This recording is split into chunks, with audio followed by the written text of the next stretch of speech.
As of tonight, the wheels are in motion for more than 1,000 state employee pink slips next month. And that is just the tip of the iceberg. Good evening. I'm Ann Nyberg. I'm Darren Kramer in tonight for Scott McDonald. Concession talks continue, but the governor says and the unions agree that this formal notice is required by their contracts in the absence of a deal on concessions. Chief Political Correspondent Mark Davis joins us live with the latest on this. Mark.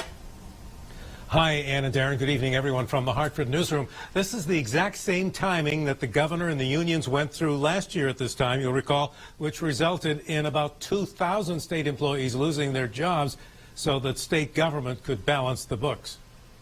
These are legal requirements in contracts with respect to the giving of notice. The governor announcing that formal notification went out to union leadership today, which will allow pink slips to start going out to 1,000 rank-and-file state employees next month. I remain hopeful that we'll reach an agreement. It's always hard. It always takes a long time. Negotiations with the 16 state employee unions have been going on for 9 months. The governor's office says that in the absence of $700 million in concessions on salaries, raises, and benefits, a total of 4,200 state employees will have to go.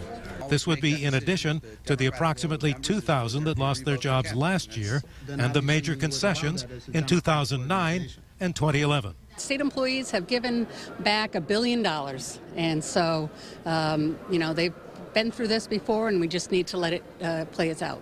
The Speaker of the House notes that 2 major committees will vote on state budget plans next week, plans that include the $700 million in savings.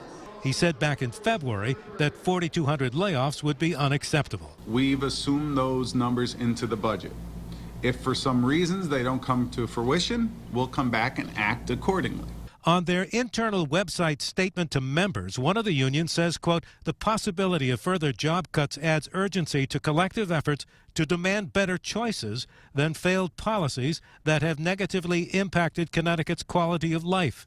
Cutting jobs is no way to achieve shared prosperity. If there is an agreement with the state employee unions that might avoid layoffs in exchange for concessions, then these notices would be rescinded.